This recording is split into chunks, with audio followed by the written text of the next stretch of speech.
Happy New Year, everybody. I know that the new year started a few weeks ago, and I know that this also isn't the first video that I've done this year, but to me, the movies of 2018 are now all in the past. So sorry Rampage, sorry First Man, sorry Bad Times at the El Royale. I missed all of you guys in theaters, and I'm never watching you guys ever. That's a lie. I'll try to check those out, but don't hold your breath for reviews of any of those. Anyways, now it's time to look at my top 10 most anticipated movies of 2019. Of course, I'm looking forward to more than 10 movies this year, and these aren't in order of ranking, these are just order of release date. I like doing these every year, one, just because I like list videos, and also because it's fun to look back at the end of the year, see what landed, see what didn't. I'm actually pretty happy with my list last year, because most of those ended up being good, with the exception of like Fantastic Beasts was kind of a dud, but I think everything else on that list I ended up enjoying. Except for God Particle, which ended up being Cloverfield Paradox, which I never actually saw. That wasn't even on my list last year. That was 2 years ago. Should I see Cloverfield Paradox? Is it good?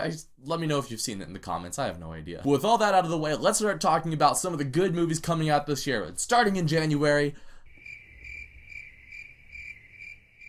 Glass. I know I'm kind of cheating at this point because Glass already has reviews out and they're not too kind. Glass was never going to make this list though. Anyways, starting out with the real list, on February 8th, we have the Lego Movie 2, the second part. 5 years later, the Lego Movie might still be the most shockingly good time I've had at the theater. Actually, Coco kind of came close, but the Lego Movie I was expecting to be awful. I think everyone was expecting it to be awful. And the movie was amazing. It was like Toy Story meets The Matrix. Where the Lego franchise has gone after that, I haven't really loved. I thought Lego Batman was really good, but it didn't click with me like it did with everyone else. Kind of like Spider-Verse, I guess. And then I skipped out on Ninjago, so I guess between those two movies, Lego Batman was good, but the Lego Movie to me was just on a whole nother level. The trailers for the movie have been good so far. One thing I am nervous about though is that sequels do this all the time where they split up the main crew from the first movie. And I'm fine with them doing that, but what I'm afraid of is that the majority of the movie is going to be Chris Pratt and then the other character that Chris Pratt is playing. I don't want characters like Wildstyle and Batman and the little cat thing and Benny to all get shoved to the sidelines. That's my main concern going into it, but so far, the Lego Movie was awesome.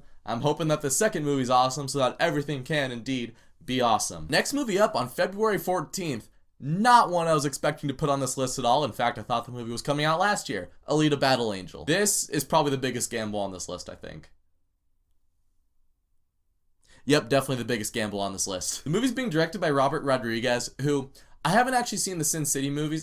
I know Robert Rodriguez from Spy Kids, let's be real here. The main reason I'm looking forward to this is produced by James Cameron. Now that could mean nothing. Steven Spielberg executive produced all 5 of Michael Bay's Transformers movies, and Peter Jackson helped produce Mortal Engines, and we saw how that turned out for Peter Jackson. But the trailers for Alita, the first like 1 or 2 of them I thought were fine, not great, but whatever that last trailer they put out was, really got me interested in this movie. If I had to put money on whether this movie is going to be good or not, I'd actually probably say it's not going to be good. But James Cameron's name just has me curious enough that even though I'm not entirely expecting it to be good, my curiosity alone is really why it's on this list. Next up on February 22nd, man, February is going to be packed. How to Train Your Dragon, The Hidden World. The How to Train Your Dragon movie series. Man, can you believe the first movie came out 9 years ago? As much as I love my main ogre Shrek, How to Train Your Dragon is easily DreamWorks' best franchise. It's the franchise they have that rivals anything Pixar has done. I thought the first one was awesome. I thought the second one, I haven't seen it in a few years, but the second one was really good as well. I wouldn't say it's quite as rewatchable as the first one, but still really epic, really awesome, really emotional. What Dean DeBlois and the crew of How to Train Your Dragon did with those first 2 movies, I thought was awesome. I believe it's mostly the same crew coming back for this third one. Sounds like it's going to be the last one, so I'm excited to see how it ends. And these movies take so long to make, so every time one comes up, it's just like, yes, another How to Train Your Dragon movie, awesome. Similar to the new Lego movie, this one's been a long time coming, so I'm hoping it pays off. On April 8th, we have DC's next big movie coming out, Shazam. Shazam just feels like something we haven't seen before. I mean, we've seen Big, like the Tom Hanks movie, but just in the comic book genre, it doesn't look like a comic book movie.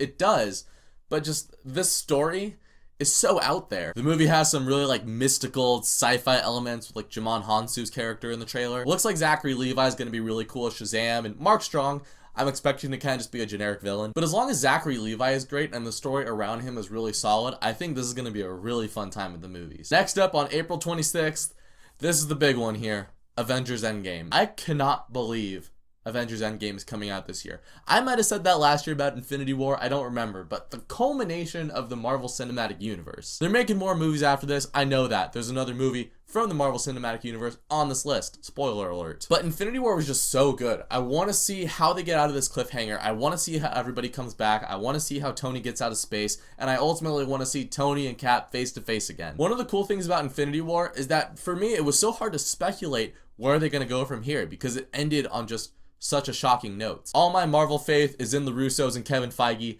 I don't think they're going to let us down here. All the movies that they have made together have been amazing. To me, this movie is the cinematic event of 2019. Next up on May 10th, another movie I was not expecting to put on this list at all until the first trailer came out, and that's Detective Pikachu. Before the trailer for this came out, was anybody looking forward to Detective Pikachu?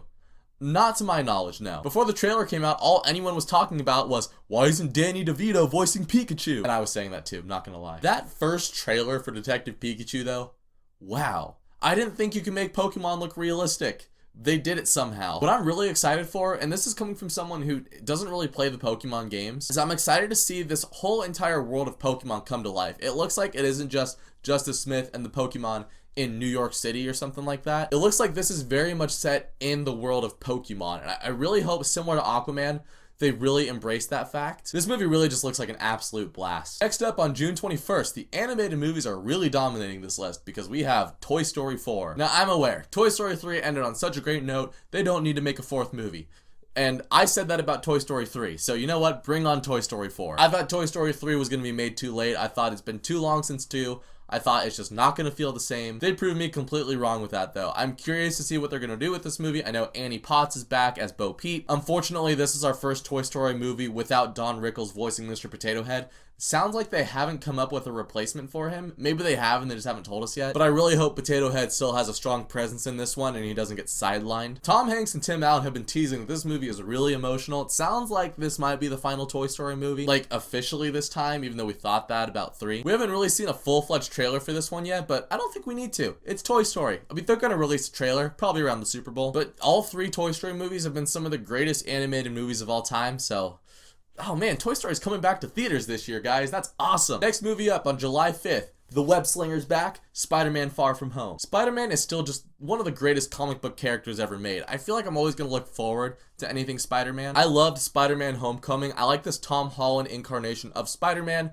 And apparently he didn't get dusted because he has a sequel coming out. I'm sure this movie is going to follow a lot of the same tropes as other Spider-Man movies. I'm sure that Jake Gyllenhaal's character or some other villain in the movie is going to be tied somehow to Spider-Man's personal life. I didn't get a chance to review Spider-Man Into the Spider-Verse. What I'd say about it is it was really solid, but it does still follow a lot of the same story beats as other Spider-Man movies. I thought Homecoming, same thing, followed a lot of those same beats, but I really like the standard Spider-Man beats. I think the biggest thing that this is going to offer is, to my knowledge, this is the first Spider-Man movie set outside of New York City. He did go to Germany in Civil War, but that wasn't really his movie. So it'll be interesting to see Spider-Man out of his element. We saw it a little bit in Homecoming when they went to Washington, D.C. But I feel like Spider-Man at this point is just, it's a safe bet for a really awesome time in the theaters. We're past the awkward teen phase with Andrew Garfield. Just give us some webs. Give us some with great power comes great responsibility.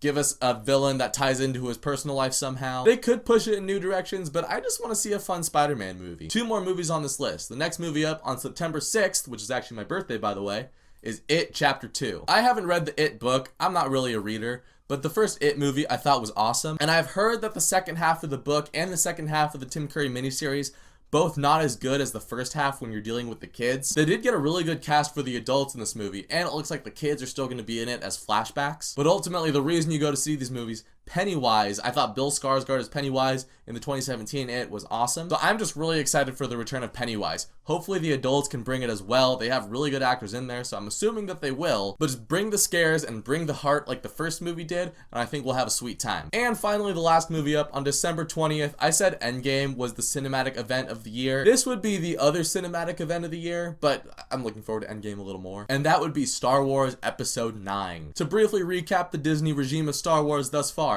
I thought The Force Awakens was awesome. I thought Rogue One was awesome. I thought The Last Jedi was awesome, despite a couple weird scenes in there. And Solo, I saw once, I haven't really looked back since. But still, out of all the Disney Star Wars movies, the first one, The Force Awakens, still my favorite. What's cool is that for Episode 9, J.J. Abrams is coming back. He was my top choice once they got rid of Colin Trevorrow. I'm really interested in what he's gonna do with this, because to my knowledge, it seems like whatever J.J. set up in Episode 7, seems like as much as I like The Last Jedi, Rian Johnson did undo a lot of that. And so is JJ gonna try to pick up what he had set up originally?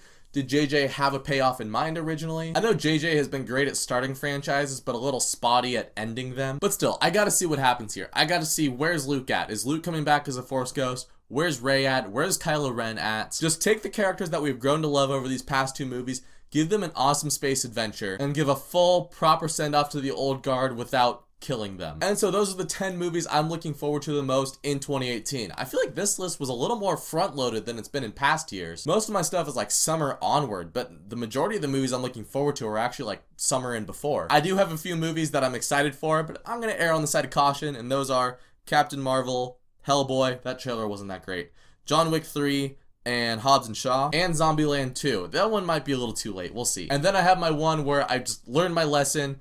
I'll see it, but no.